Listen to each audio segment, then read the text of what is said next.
Hey guys, we're gonna read Under Heaven because someone asked me to read Under Heaven. Yeah.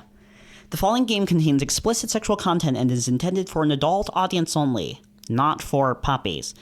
This game's story includes difficult subject matter not suited for all audiences. Content warnings are available from the main menu. Portions of this game include sudden sounds or flashing lights. Okay.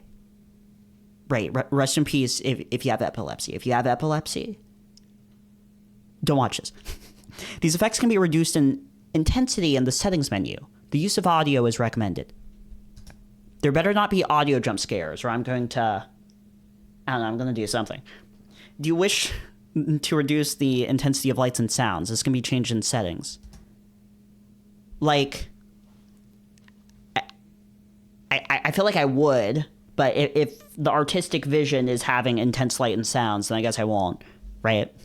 Right, guys, we're gonna play this to the author's vision. And if the author's vision is intense light and sounds, then I guess we're gonna have the intense light and sounds. Even though my computer volume is gonna be at 25%. Right, we're gonna play with the intense light and sounds. So normal, I guess. I like the UI. The UI is cool.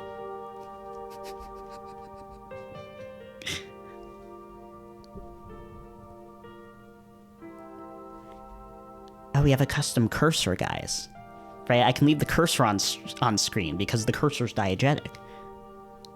Is this Midgar? Guys, I'm gonna be honest. I don't really like. I think this is like a sci-fi, like cyberpunk sort of story. I don't really like cyberpunk sci-fi sort of stories, but I don't know. Maybe I do if it's. Maybe I do if you put furries in it. Who knows? Start. I guess we start, right? Do we want the content warnings? But what if the content warnings are spoilers, you know? Okay, just assume that the most graphic, egregious things you've ever seen in your life are going to be in this game, right? Or maybe they're not, you know? Who knows, right? Anything could happen. We're starting Under Heaven. Oh wait, guys, I forgot. We got to go back. Full screen. Okay, we're full screen now, guys. False alarm. They broke their backs lifting Moloch. Malachi. They broke their backs lifting Moloch to heaven. Pavements, trees, radios, tons. Lifting the city to heaven which exists and is everywhere about us. Howl by Allen Ginsberg. Is this a fake book referencing... Is this a real book referencing a real book? Or is this the in-universe fake book referencing an in-universe fake book? Or is this a fake book referencing a real-world real book? Is this a book? I guess I'm going to have to Google Howl, Allen Ginsberg, right? Right, otherwise it's going to drive me insane not knowing if this is like, if this is media in the media or if this is media in like the real world. Howl, Allen Ginsberg. Howl, the Poetry Foundation. This is a real book, and it's not a book, it's a poem. Howl, also known as Howl for Carl Solomon. It's like... It's like a soliloquy? Is that what that's called? Is a poem written by Allen Ginsberg in 1954 through 1955 and published in his 1956 collection. Wow. It was in the works for a while, apparently. This poem is dedicated to Carl Solomon. Do I know who the Carl Solomon is? Guys, there's too much required reading. We're moving on, right? There's too much of a rabbit hole here. Allen Ginsberg is a real poem, and Howl is Allen Ginsberg is a real person, and Howl is a real poem. Should I read the poem? There's no reason for me to not read the poem. Is it public domain? How long is the poem? Poems aren't that long, right? But apparently he was writing it for like a year or so. Apparently he's been writing this poem for a while, so it might be a long poem. Is this public domain? Can I read Howl? Is this real? This is footnote to how. Is this the poem?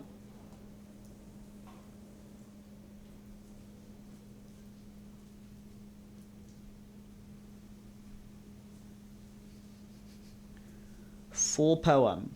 We're reading the poem, guys. I'm sorry.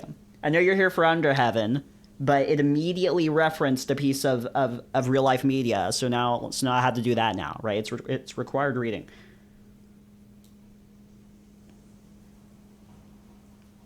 Let's see.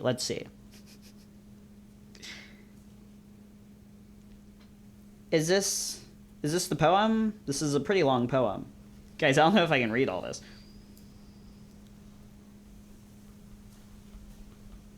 This isn't a poem. This is like a novella.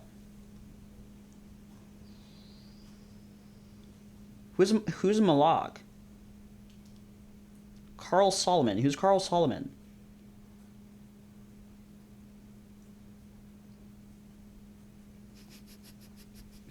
What is Rockland?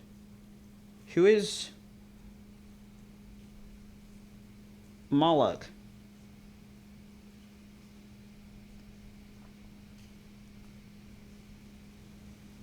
Is Moloch a city? Maybe Moloch is a city. I don't know how long I'm going to keep doing this bit for. They broke their backs, lifting Moloch to heaven. Pavement, trees, radios, tons, lifting the city to heaven, which exists and is everywhere about us. Okay, what sphinx of cement and aluminum bashed open their skulls and ate up their brains and imagination? Moloch, solitude, filth, ugliness, ash cans and unobtainable dollars, children screaming under the stairways, boys sobbing in armies, old men weeping in the parks. Moloch, Moloch, nightmare of Moloch, Moloch the loveless, mental Moloch. Mental Moloch. Moloch the heavy judger of men. Is Moloch a city? Moloch's probably a city or something, right? Moloch the incomprehensible prison. Moloch the crossbone soulless jailhouse and congress of sorrows. Moloch whose buildings are judgment. Moloch the vast stone of war. Moloch the stunned governments. Moloch whose mind is pure machinery. Moloch whose blood is running money. Moloch whose fingers are 10 armies. Moloch whose breast is a cannibal dynamo. Moloch whose ear is a smoking tomb. Moloch whose eyes are 1,000 blind windows. Moloch whose skyscrapers stand in the long streets and the endless Jehovahs.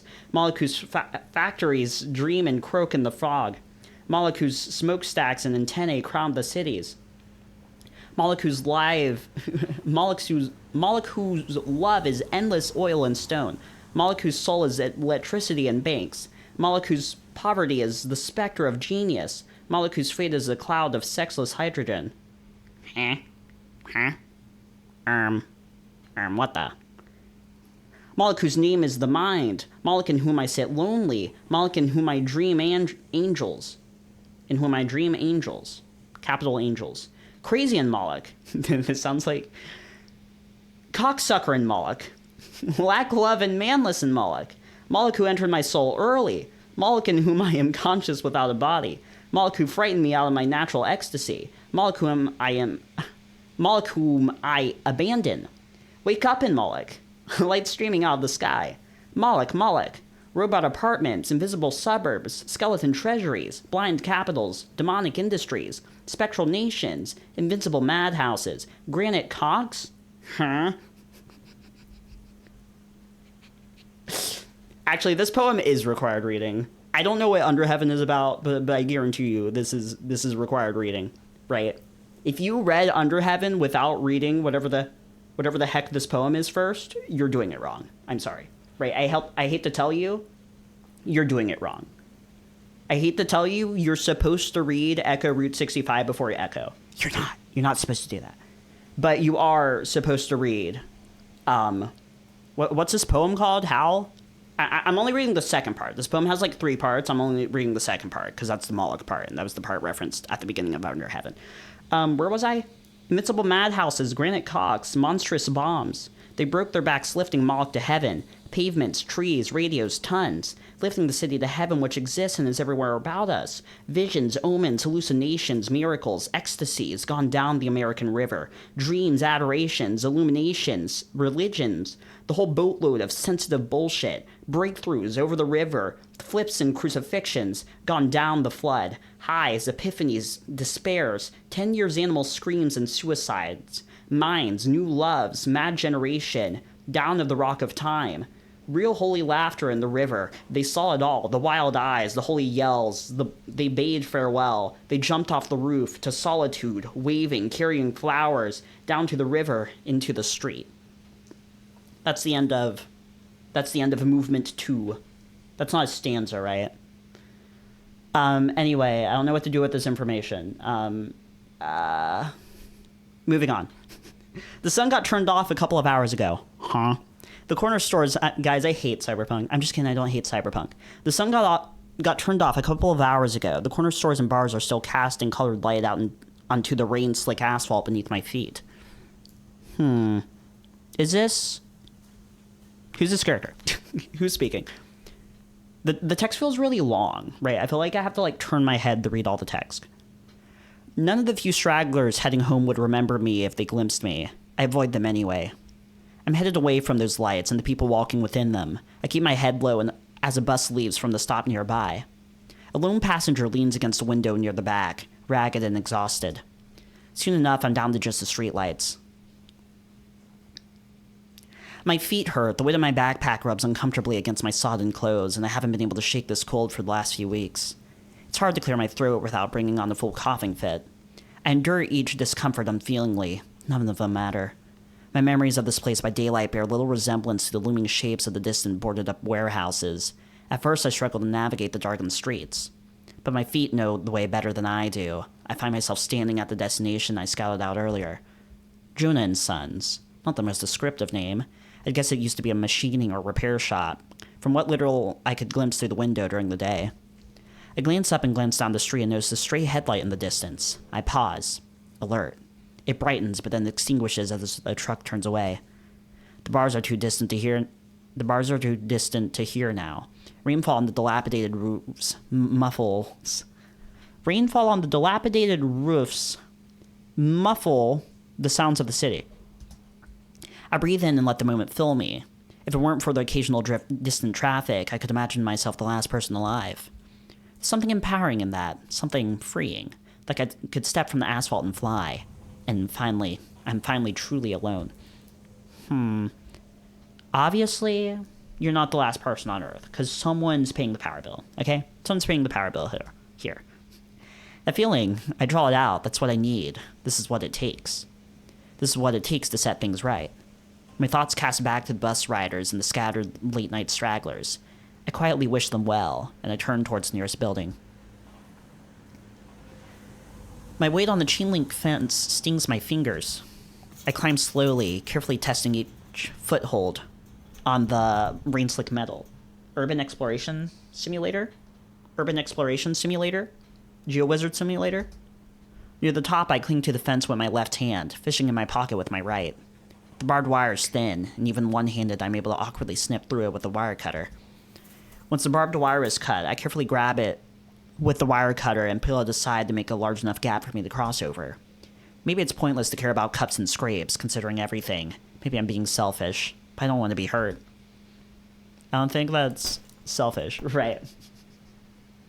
Right, I don't think, gashing your hand open and getting an infection is... Right, I don't think not wanting that is selfish. Protagonist. The fence is low enough to jump down from, but the impact is heavier than I expected, and I stumble. I steady myself, looking around. My heartbeat quickens as I begin my trespass. I don't know whether the sprinter tried to look like I belong. I end up just walking quickly, making my way closer. I'm sure that I'm alone, but I can't help but hold my breath, as if the slightest sound will betray me. Fortunately, my memory ends up being good enough to find the entrance. I slip through an unlocked door, creeping into the abandoned gloom on the other side. Gloom? Tears of the Kingdom? Is Ganon in here? My search is short. The faint streetlight glimpse off something metallic in the corner. I feel around, fumbling over the brickwork, and manage to find its natural shape. An abandoned exchange port. What's that? Miraculously, is still alive despite its surroundings. Exchange port. I sling my backpack down against the wall and kneel. The port wall has no cord, but I wasn't expecting one. I take my own from my bag and plug it in. The metallic weight of the other end sits heavy in my palm. It's an ugly, crude, and purposeless thing, save for this. Huh. I exhale, bringing the other end of the cable up to plug into the matching port at the base of my skull. Ew. Guys, I don't like Cyberpunk. Ew, yucky. I plug a plug into the back of my neck. Yucky. Guys, I don't like Cyberpunk. As soon as I seat it in the port, the lock automatically engages with a metallic click. I'm ready to begin my work. There's a familiar momentary vertigo as the connection begins to form. I pause at login, holding the process at bay and idling in standby. It almost itches, the firmware embedded in my spine thrumming in readiness to bridge the gap and bear my consciousness outwards. But first, there's one more law to be broken. It feels absurd and wrong for the last of my savings to have been spent on something so insubstantial. How much labor and hardship went into the purchase of that flicker of code that now waits, hungrily, to act. There's nothing for it. I realize I'm holding my breath as I initialize a second process, letting it overwrite my firmware. What are you talking about? There's a CPU running. The link status is synced. The firmware status is secure. Okay. My heart beats as the silence stretches. I was about to say my heartbeat beats. My heart beats as the silence stretches. I force myself to let the breath out. There's the slightest hint of rising animal panic. How long will it take? Is it even working at all? What if... これは何ですか? A flurry of warning messages project into my vision. I'm almost startled, even though I expected them. It worked then. Handshake checksum failed. Firmware data contains critical continuity errors. Abort and eject sideload parcel. Exchange protocol error. Undefined logic parameters. Critical error at... System memory corrupted. Core volume panic breakpoint. Terminate all current processes and load restore state. Illegal operation detected. Immediately terminate process to prevent critical system damage. Can you read that? I wonder if you can read that under that, like, jarbled up text here, or if it doesn't actually say anything. It's pretending to say something, but doesn't actually say anything. Something like says, like, Sam. Then it's hard to tell. Good, I dismiss them. From here, there will be no turning back. It's time. The last item I remove from my backpack is a plain tarp, the sort of thing that nobody would glance at twice in an abandoned building like this. I throw it over myself, wrapping myself in it loosely. I lie down and nestle up to the wall, about as comfortably as I can. Maybe they would notice it if it's conveniently placed over the exchange port. It'll buy me time, and time is what I need. My breath is hot and humid in the plastic until I make a slight opening. I think I can hear my heartbeat, but it's probably just nerves. I close my eyes. Guess I won't need them anymore. I lie there for a moment, the rhythms of my body unnaturally loud. I wait for a feeling to come. Resolve. When it arrives, it doesn't lift my spirits. Resolve is a dull and heavy thing, but it's mine to hold. What are you talking about? It holds me in turn, cold arms enfolding me. It ushers me gently downwards. Descend. Is this analogy? Is this Dante's Inferno? Is this Dante's Inferno? The connection opens. My breath catches, I wish.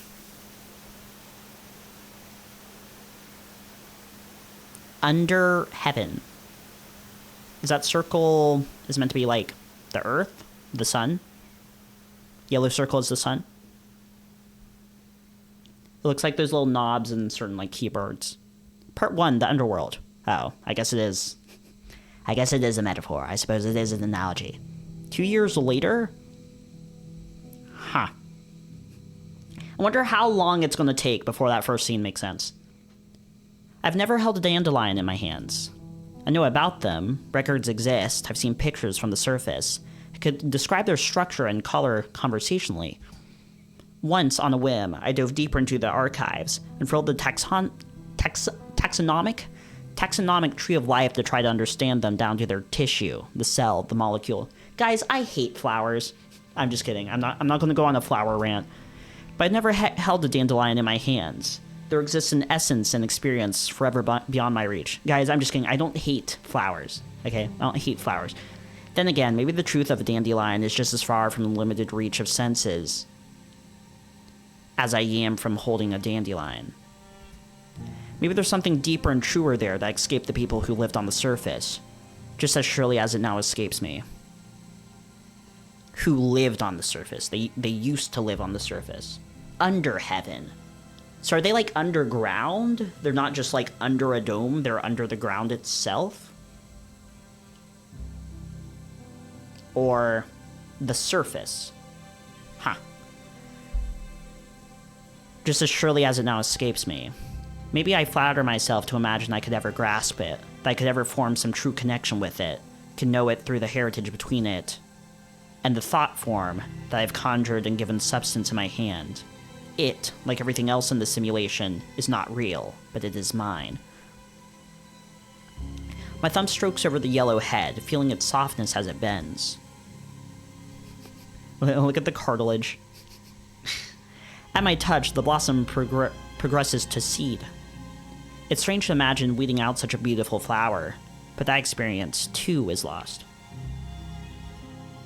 I hold on to that feeling, the loss of a thing never experienced. My focus tightens. There's something more to it. A notion of receding in distant wonder, as ephemeral as the dandelion's soft seeds. The seeds themselves. What if they're the way to express it? What if they retained that flower's brightness, caught and held that golden sunlight as they floated on the breeze? My thumb brushes ahead once more, the pallid gray brightening. I think I like it. It's a start, at least. That's not lore accurate. That's not how dandelions work. What are you doing, bro? Have you even seen a dandelion? I exhale for its own sake, as breath is unnecessary in this place, and let the seeds blow from the stem and drift. My attention leaves my body and drifts with them. Yellow loses itself in the glowing sunlight, gold drifting in gold. Some several hundred feet away, a seed alights on an unexpected arrival. A stranger. I can't feel too much from him. Curiosity and maybe just the slightest sliver of wonder. I wasn't planning on entertaining, but I let go of myself, my avatar disappearing as I flow into the world. It comes easily to me these days. I become the forest for my visitor. A breath of wind stirs my leaves as the visitor, a goat, handsome in a light and lean sort of way, treads uncertainly into a glade. Okay, so he's in this, like, electronic simulation. And someone else appeared in the simulation. So he forfeited his digital mortal coil in order to astrally project his consciousness into the environment. I guess. He's drawn in by the spectacle of me. Good, but I won't hold his interest forever. My scene is missing direction. I draw a line of motion just behind him, beating wings and a spray of impossible feathers. I keep the detail low. It isn't meant to be perceived directly, and it won't be. It works. He whirls around, catches just enough. It impels him forward, and I offer the sound of running water ahead to keep him moving. I curve a river attractively across the earth and draw down a luminous sunbeam through the canopy, catching its shape in the spray. Where the river bends, where my guest can just glimpse the bird as it vanishes beyond his sight and into nothingness. I finish the tableau with a figure. A seated red fox faces away from the goat, nude and letting his legs dangle listlessly above the river's edge. When the goat breaks the tree line, the fox, I, as my new avatar, looks back over its shoulder. The smile is hard to perfect. Something subtly melancholy, something elusive. And then I push off the stone and vanish into the water. I don't bother maintaining my fox self once I'm beyond my guest's field of view, once more dissolving into nothingness as easily as I did mere moments ago. The visitor stands there, staring at the distant bank. It's a strong enough image to end on, I think. I don't have time for an extended session, and I nudge the path out under his feet so that he'll find his own way to the exit. I feel sorry for rushing him, I'll give him a minute, but I really do need to get going. Playing the hits, are we? Ah. I can feel the speaker's presence back in the clearing, past the detailed parts of my forest self that my guest and I are focused on. Far enough, too, to appear to the new visitor without alerting the goat that picks his way along the gently guiding path. I always hate talking without an actual body. It's only Lark who's dropped in, so I don't bother coming up with anything novel. I draw myself down to the shape of my own body, my own limbs, my own antlers. Okay, back to it. And re-emerged in the glade I'd left behind. Were you naked? I just remembered. Okay, so Under Heaven, it has a streamer mode that censors the, nudity scenes and stuff, and, explicit scenes. But I watched Brick Zed's Root Select podcast, where he, episode 3 of Brick Zed's Root Select podcast, where he interviewed author of Under Heaven, FaintlySpotted, and FaintlySpotted said even though there's a streamer mode, it skips a lot of the content, and the intended experience of Under Heaven is experiencing all the explicit scenes. So, we're going to read them anyway. Right, we're not going to skip them, we're going to read them in the entirety. Right? They're required reading, right? The explicit scenes are required reading, so we're going to read them in their entirety, and I'm just going to, censor them in post. Why are you naked?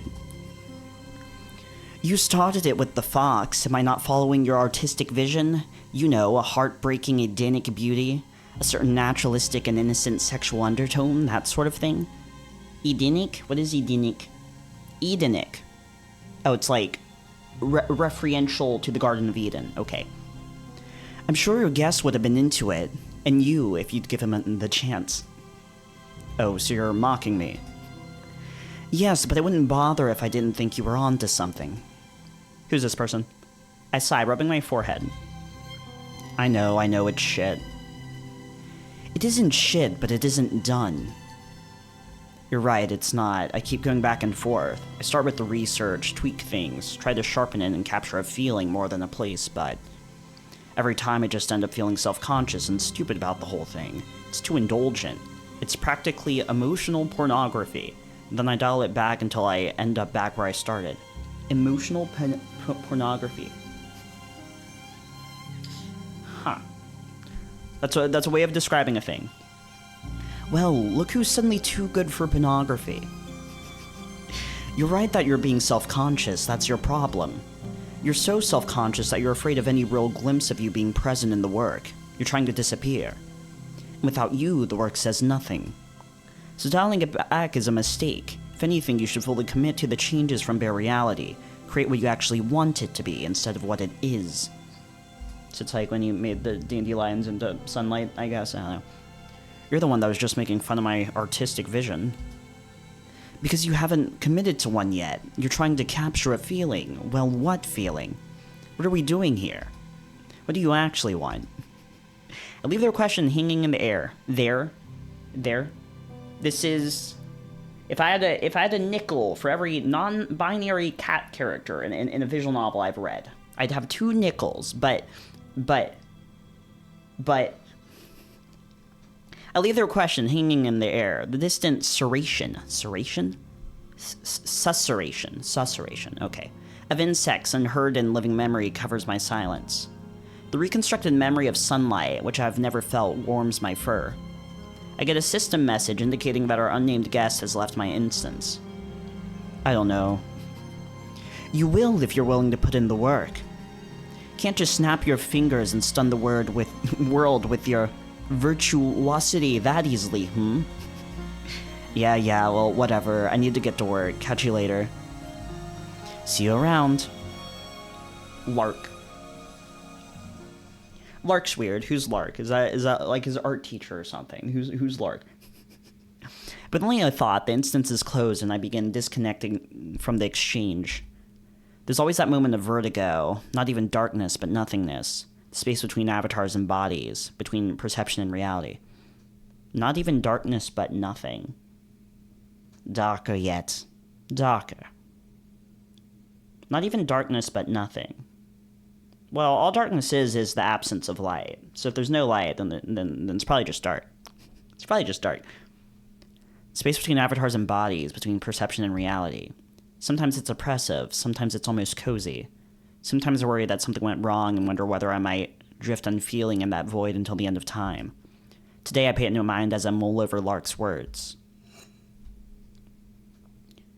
The exchange. Okay, so did he, like, send the entirety of his consciousness into that, like, virtual realm or whatever? Like,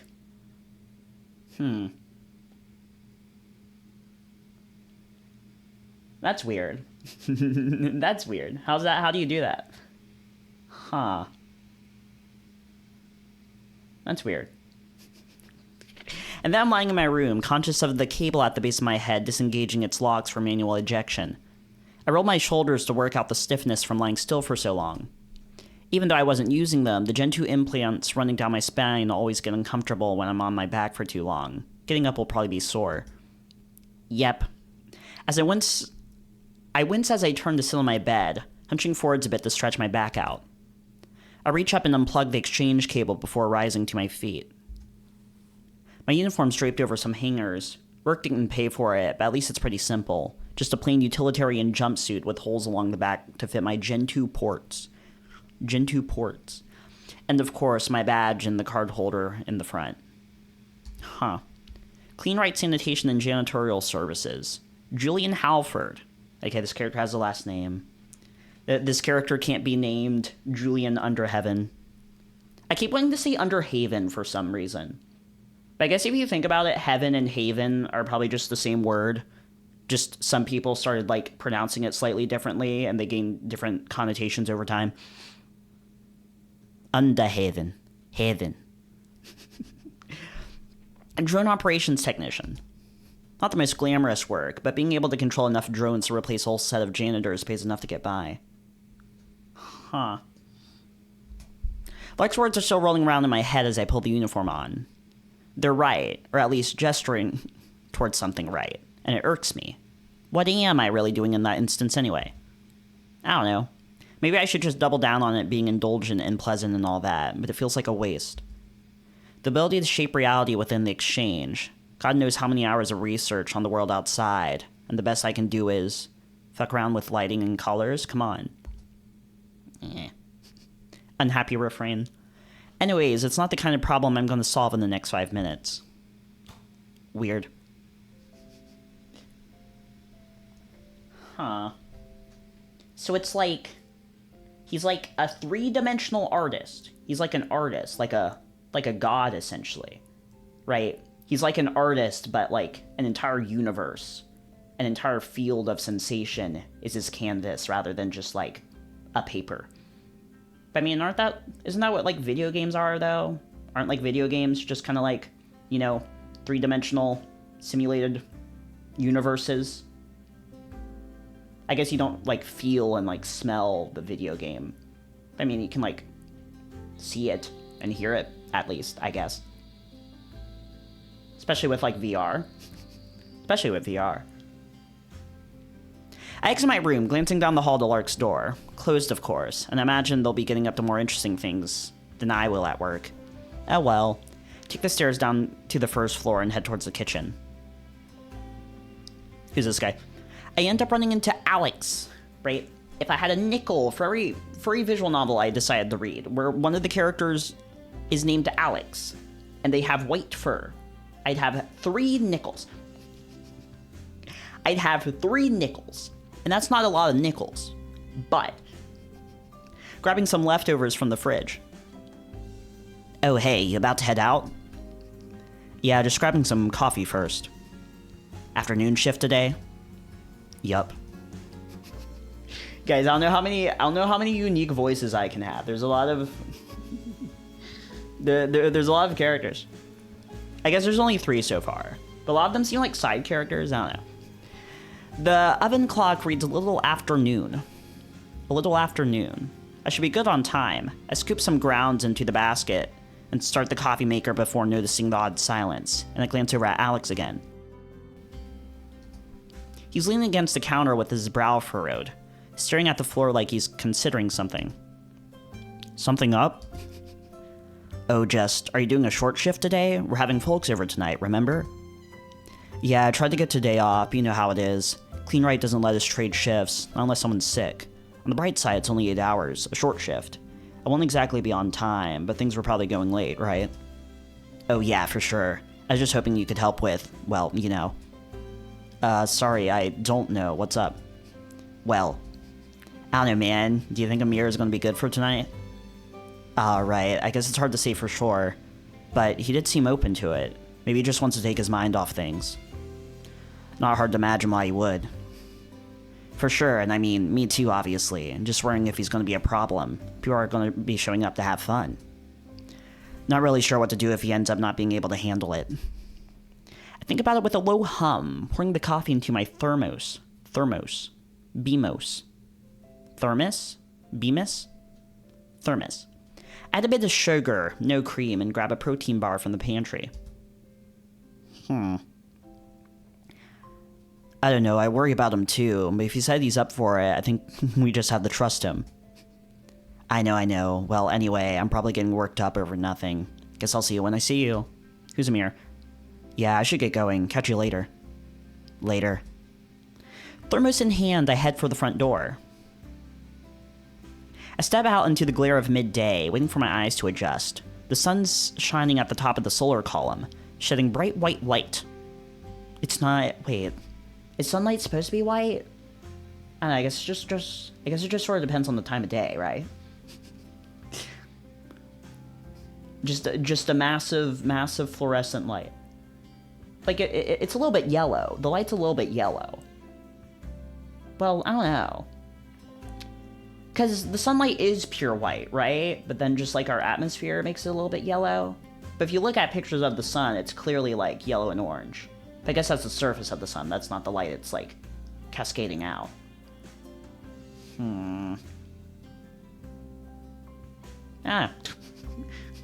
The sun shining at the top of the solar column, shedding bright white light. The house is on the inner edge of the disk. What is the disk? Can I have a map? Can I have a map? Inner edge of the disk, close enough to the drop-off into the well. What are you talking about? That even at ground level I can see down into. Okay, so this city is like... There's a solar column in the middle. There's a dome. But then there's like discs of the city that like descend downwards or something. I don't know. There's a bit of a haze hanging over the well, particularly over the busy areas nearest the solar column. But visibility is still good enough to see across the well to the other side of the disk, and then up to the terrace wall of the Wreath district above. Terrace wall. Disk. Guys. Guys, I can't handle Cyberpunk. I can't handle Cyberpunk settings. What was he talking about? It's a good view and a decent place to live, all told. Supposedly this house was among some of the first stock built on the disk. Which is to say, now it's kind of shit and half falling apart. At least the rent hasn't gone up too much recently. Huh. It's a bit of a walk to the bus stop. I reach back and slot my mobile interface into the back of my neck. Is that... You know, never mind. No new messages, and nothing especially interesting on the news. A mobile interface. Huh. So there's a lot of stuff about, like, injecting information directly into your brain. Or earlier, injecting your brain directly into, like, information.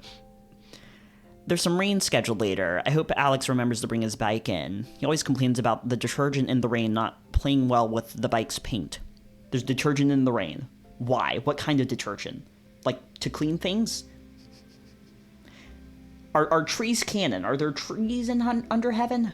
How powerful is the sun? Is it like real sunlight? Is it like teeming with energy and like radioactive? Or is it just like a flashlight? You know, it doesn't really actually have that much like radioactive, like radiant energy imbued in it.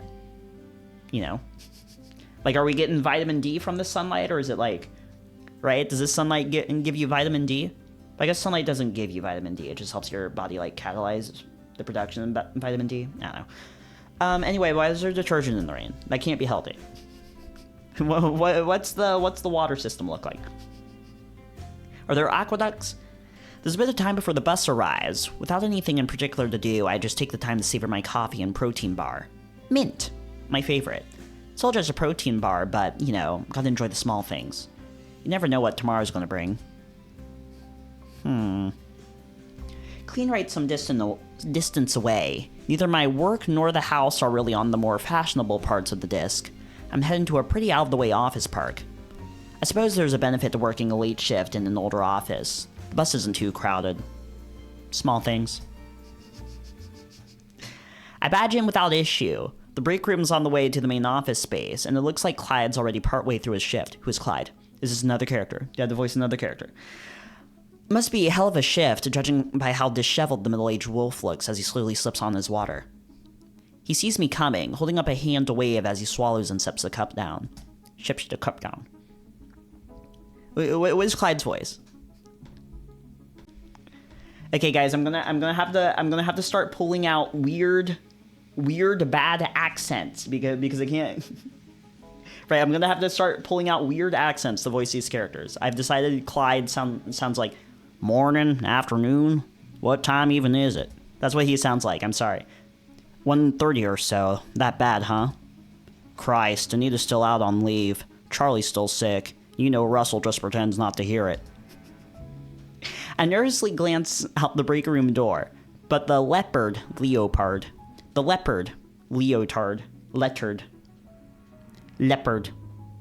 right? If they're going to pronounce the clothing the other way, then leopard should be pronounced the other way. Or maybe not. Leopard. Or maybe the clothing article should be pronounced the same way leopard is. Leopard. Leopard. I just noticed the word leopard has, like, Leo in it. Leo for, like, lion. But they're not lions.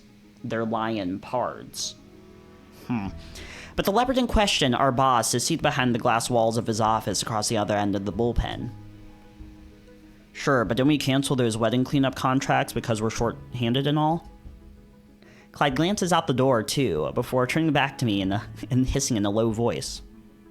That's the whole thing. He got them reinstated. Joyce tipped me off. He went on a whole thing about, oh well, the guidelines are just guidelines. His team can handle the load. His team, it's not his ass having to split across 8 drones at once. I'll tell you that much. I wonder how they control 8 drones at once. Maybe they're like robot drones and they like, you know, they have like sensors and stuff. You have to be joking.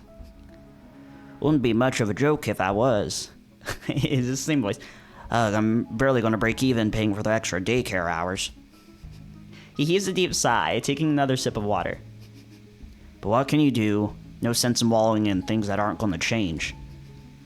Well, maybe one of the terrorist managers does something eventually, if he keeps pulling this kind of thing. To his credit, he's too polite to call me an idiot. Well, brace yourself, that's all I'm saying. Hopefully I'll be out of here before you're on break, so take it easy if I don't see you later. You too, later. I make my way out into the main office. Looks like Russell's on a call, so I get a little reprieve. I badge into one of the vacant pods, settling down into the operator chair and turning my back towards the aisle. Islay. Julian. I can't really do anything until Russell's done. I'm clocked in, so I guess I should enjoy getting paid to do nothing. But it's hard not to be annoyed by that hurry up and wait feeling. I draw my fingers idly on my thigh. Still no new messages. I don't go through it quickly, but it's been long enough for me to finish my coffee. Okay, he's finished his coffee. About what Lark said earlier, maybe I just need to... Okay, I need a new voice. Julian, just who I was hoping to see. You won't believe how much the terrorist office is forcing on us. We're gonna need our star operator. What is the terrorist office? Of fucking course. Afternoon, Russell. I'm ready to go when you are. I turn towards him, hoping to bring up the reinstatements, but he quickly steps behind me, wasting no time. I face forward as he prepares, awkwardly forced to listen without having him in my field of vision. Could have been much worse, you know. I pushed back as hard as I could, but you get how it is. Let's get you set up and running, You got a busy day ahead of you. And hey now, Julian. Fuck. And wince as he yanks my interface out without asking, dropping it on the table, briefly sending static across my vision. No interface usage on the job, Julian. You know that. Anyway, time to get you to work. I shift slightly in my seat, lining up the ports on my spine with the open spaces running down the back of my chair. Russell crouches down with the first cable. In case they're like hooking him up to a thing. And slots it in my lower back. You know, the extra contracts wouldn't be any trouble normally, but we are still a little short. And just between you and me, I think Charlie's milking things a bit. Who is Charlie? Just don't tell him I said that. You know how he can get so, touchy. No, he doesn't. Russell works his way up my back, slotting the second cable in. And you know, I'm happy for Anita to have time with the baby. Maybe it's not the best time for it, career-wise, but takes all kinds, eh? Gotta work with what we've got. He hates mothers. He slots the third cable just under my shoulder blades. I shift slightly in the chair. I can feel the existing connections tug at me. Easy there, big guy. I know you're raring to get to it. Just give me a little longer. Don't call me that. Sorry, Russell. Julian's very good at hiding his disdain. We should really get you a bigger chair. Scoot down just a little for me. He always says that, but here I am in the same chair as ever. It's not in the budget, Julian. I shift down slightly, bringing the highest port below the edge of the headrest that had been blocking it. I let him make the final connection. He pats and grips my shoulder after plugging me in. I can feel the clammy warmth of his fingers through the jumpsuit.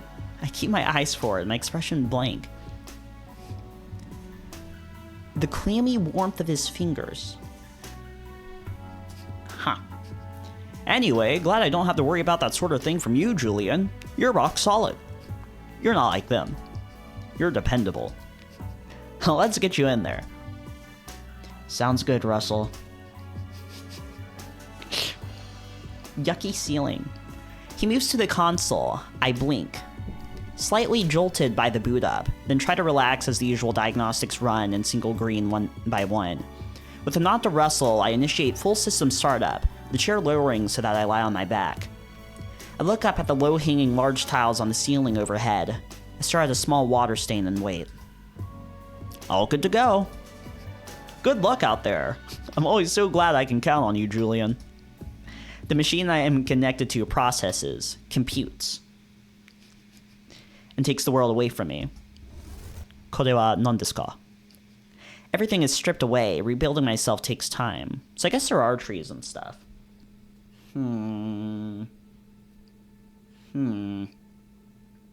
So is the rain always detergent? I feel like sometimes you'd want the rain to be like other things besides soap. I feel like sometimes you'd want the rain to be other things besides soap. Is it like a biologically friendly soap, you know? Like, is it like potable water that comes from the rain? Or is it purely soap? Like, I feel like sometimes you might put, like, fertilizer in the rain. Maybe if you're feeling extra dystopian, maybe, like, insecticides or something. I don't know. Is it always soap in the rain? Everything is stripped away. Rebuilding myself takes time. It's a far cry from the exchanges feeling of entering into another place. One where I am myself, but more so. Instead, all sensations and my sense of self are pared down. Reduced to more efficient conduits for raw data. Weird. I see the world, the real world, through the grainy low-resolution vision of a set of cameras. Location and task data stream into my consciousness without sound. So, like, with the exchange thing, it made it sound like it was taking, like, the entire core of his consciousness and putting it in the exchange. But is this a situation more so where, like, he's just being fed data from these cameras? Or is he, like, occupying these cameras himself? Looks like I have some street sweeping to do, 2 of our regular office contracts, and some stadium cleanup. Keeping Clyde's warning in mind, I throw myself straight into it. Time only holds meaning for a little while. The rapid pace doesn't leave much room for thought. Okay, so they have the technology to inject your consciousness into like an entire like simulated like digital landscape, but they don't have the technology. They just have like drones with a cleaning algorithm, right? We're not allowed to say AI anymore, right? Because AI feels like it's always referencing generative AI, which is stinky. So now we have to refer to like non-generative AI as algorithms. Guys, it's not AI, it's an algorithm. Do we not have drones coded with algorithms that can just like clean up things on their own? We have to have a guy. We have to have a guy plug into like a neural network to clean up with the drones or whatever. But that does make sense though, because it seems like every time like new technology is formed to like help businesses and corporations and stuff, it never actually makes the job of like the customer or it doesn't ever actually make the job of the employee that much easier, right? Every time we discover like new technology, it always seems to make employees' lives worse and just like help the like business or corporation or overhead or whatever the hell, right? It's like no, right? It's like no, we can't create technology. We can't create machines that can like perform manual labor easier for people. But you know, we can make a new technology that can replace artists and various creatives. We can do that. Right? We can create machines that can do that, but no, we can't create machines that can replace meticulous monotonous labor. We can't do that. No, that's off the right, that's off the board. That's not possible. Time only holds meaning for a little while. The rapid pace doesn't leave much room for thought. I feel like I talked for too long. I feel like the music isn't supposed to be this dramatic yet. I'm a set of wheels, a readout of remaining glass cleaning spray in the tanks, a constellation of sensors conveying only what specific information is needed to guide me through my work. So has his consciousness been like inserted into these drones? Or is he just getting like the visual feedback from the drones and he's like controlling them? He's controlling them like wired wirelessly from like the office. But his actual like consciousness is in the office still? Or has his like consciousness been injected into these drones the same way he injected it into like the exchange or whatever earlier? Through my work. Time, for what little it means, passes. Julian, I hate to do this, but we're really going to need to pick up the pace today. There's a few more assignments coming your way. Take care of them, would you? Lol. Lamau. The input bandwidth increases. I see more, feel more, become less. Bright lights, loud noises. I have no eyes to close or ears to cover. I can't hear myself think. I have no eyes, and I must close. It's later in my shift now, it must be. Oh yeah, do you think the setting has like a hypersentient super AI? Don't sci-fi and cyberpunk settings like that? Do you think there's a hypersentient super AI in this setting? It's later in my shift now, it must be. I work, I clean, time must be passing, somewhere. Russell, how long are we going to keep burning through it this hard? I don't know if I can keep this up. We need to start figuring out any lower priority contracts we can drop. Janet's getting in soon. Don't you worry, it's just for a little while. I must be breathing somewhere out there, but I can't breathe in here. Where is here? So that does make it sound like his consciousness has actually been like injected into these drones. So that implies there is no like core of the consciousness, right? It sort of implies that there is no like one true self. The consciousness is something that can be like fractaled and like splintered like infinitely. Or maybe it's just pieces of his consciousness being like put into these drones, but then the real like core consciousness, the true like self, remains in like the physical organic brain in the office. I don't know. But then in the exchange, he did say, is like, oh man, I'm scared I'll get lost in the between like the simulation and the body. Right? So him implying that that you can, that there's like a potential to like get lost in that in-between state does imply it's actually like the full true like core of consciousness that's being like transferred between like these places or something. I don't know.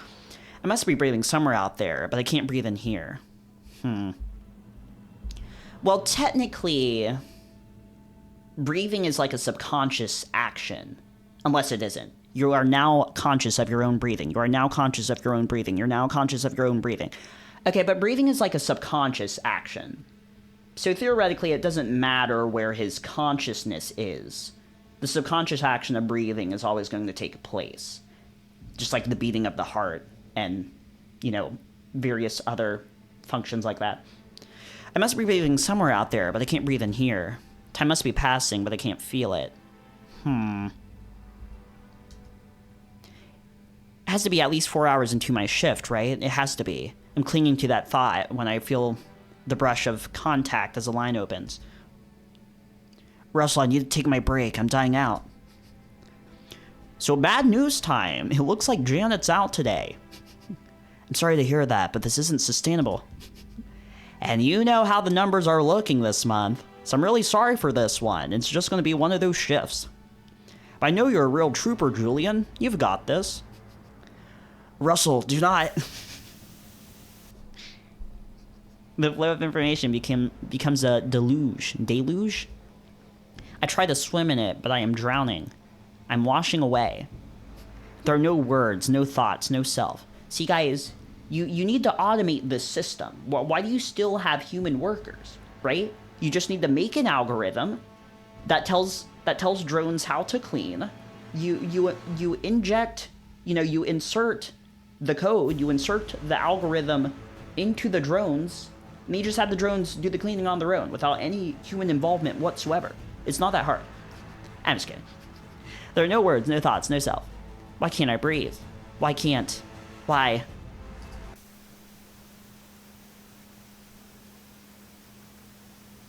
Spooky.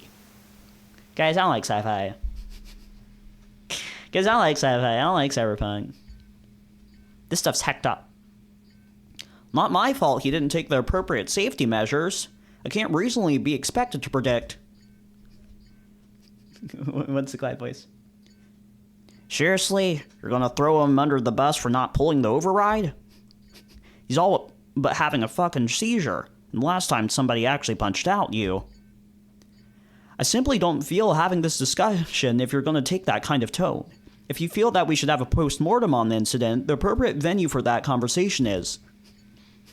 I groaned. Someone must have rolled me onto my side. These chairs aren't meant for it. I think my arm's asleep. I pry my eyes open and try to clear the uncomfortable buildup in my throat. The steady pinging alarm is silenced with a thought. Oh, I appear to have vomited. Julian. There, see? He's doing just fine. Julian, you had us all worried. The fluorescent ache pounds somewhere in my forehead as I try to stir. What happened? That's such a good question. We're gonna have to... You got overloaded, son. That's his accent, I'm sorry. Well, in any case, why don't you head home early? Don't worry, I'm not upset or anything. We might need to include a refresh on override procedures in the next weekly, but these things happen. I try to rise. Can't make my limbs obey me. Are these arms and legs? This avatar mine? Is this me? Jesus, he's fucked. Now, let's just give it a little time. 2 more times, I try and fail to rise before I can slowly lift my torso. Clyde must have left, because now he's back carrying my thermos. Drink. The first taste of cold water is like life re-entering my body. I drink it greedily enough to choke and sputter, coughing briefly before taking another swallow. I shift, finally managing to sit up and bring my feet down to the ground. I think I should feel angry, but I'm too wretched to feel much else at all. Remember, if you feel any vertigo and it's not going away, you need to call. Come on, Clyde. I'm sure he doesn't need us playing nursemaid. And your days off are coming up, aren't they? Guess you're getting an early start. See you back to Thursday.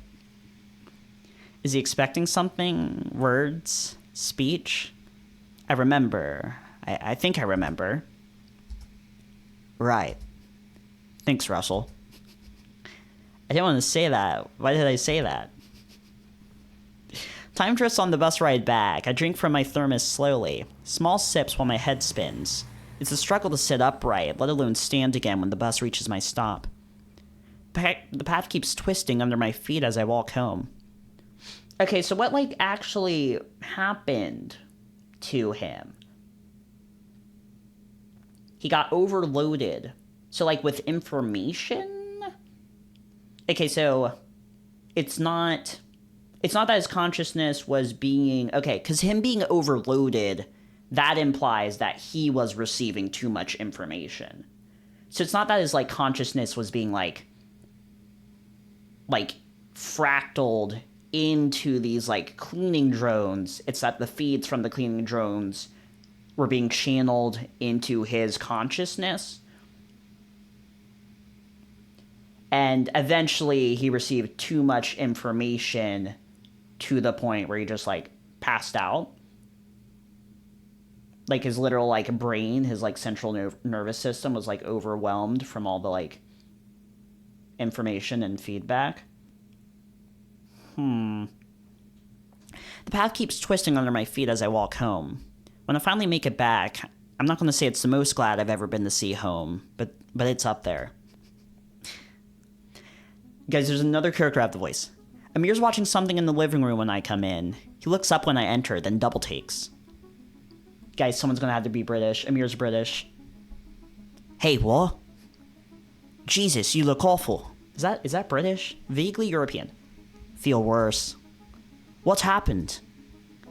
Busy work day. Got overloaded. Think I passed out. You what? I wince at the sudden increase in volume, raising my ears placentingly, as he stands. It's fine. I ran checks on the way home. The failsafe kicked in before any lasting damage. Oh, you only almost got maimed or worse? Your boss only almost put you in the fucking hospital? Julian, that ain't fine. Look, sorry for yelling, but you know how serious this shit is.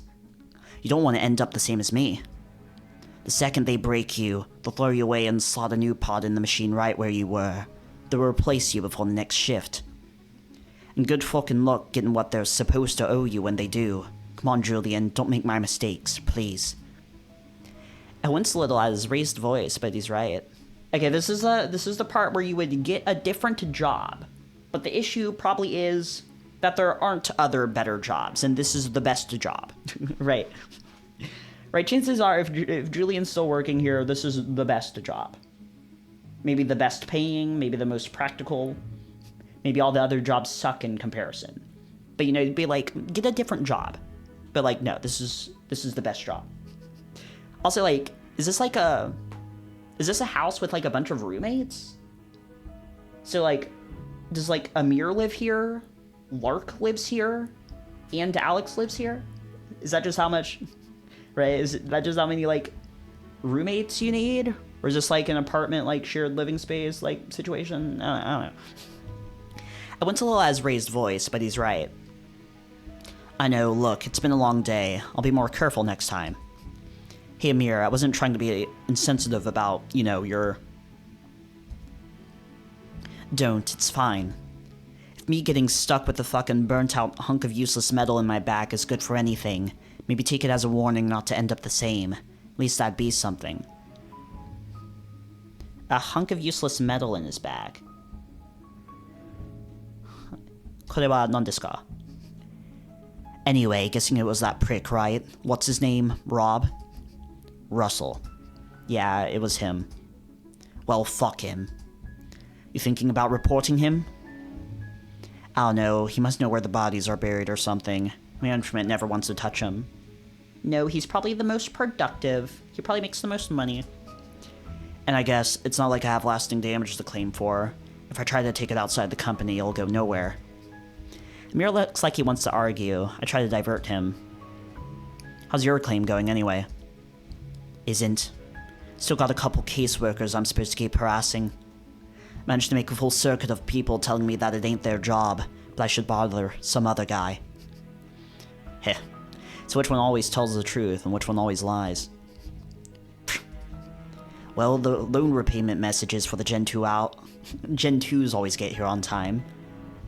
Think I could just rip them out and mail them instead of paying? They sure seem to think they're still worth a lot. Okay, so his ports, the ports in his back got, like, fried or something, and now they don't work? Now they're just, like, stuck in his back? Do the Gen 2s, do they, like, replace your spine? Do they, like, replace your spine or something?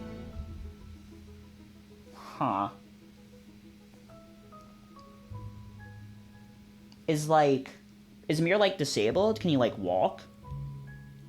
Like, do you do this surgery to, like, replace your spine with, like, one of these Gen 2 things? But if the Gen 2s get, like, fried out, then you're just, like, you have no spine, essentially, and you can't move anymore? Huh. But nothing's really showed that Amir, like, can't walk or anything. They sure seem to think they're still worth a lot. Not like I'm using them. Worth a shot. He chuckles, even though my response isn't that funny. We both know he's going to keep making payments on Gen 2 implants that don't work. Or he's going to try to, at least. Or does not replace your spine, it's just, like, an auxiliary sort of, like, implant. So you're fine if your Gen 2 gets fried. But, you know, it's just, like, it's just inconvenient. We both know I'm not going to report Russell. Well, anyway, I'm just going to take a nap before people get here. I don't know how much I'm going to be up for tonight. If I end up not coming out, just let me sleep.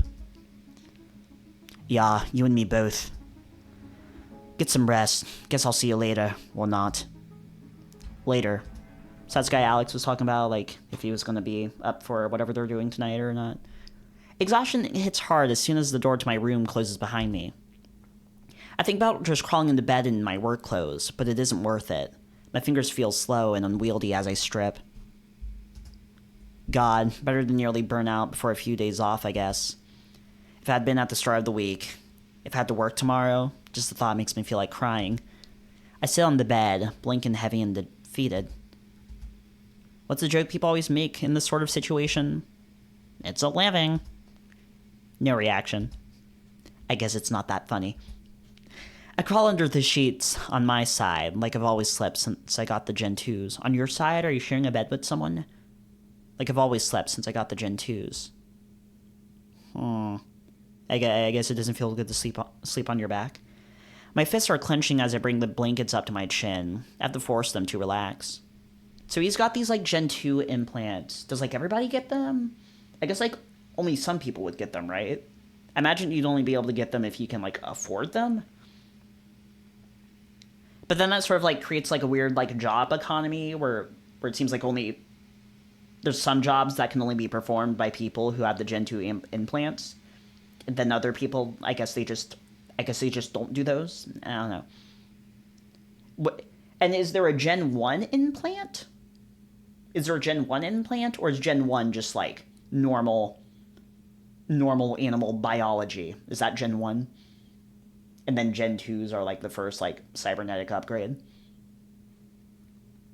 I don't know. My fists are clenching as I bring the blankets up to my chin. I have to force them to relax. Everything's too bright, too much.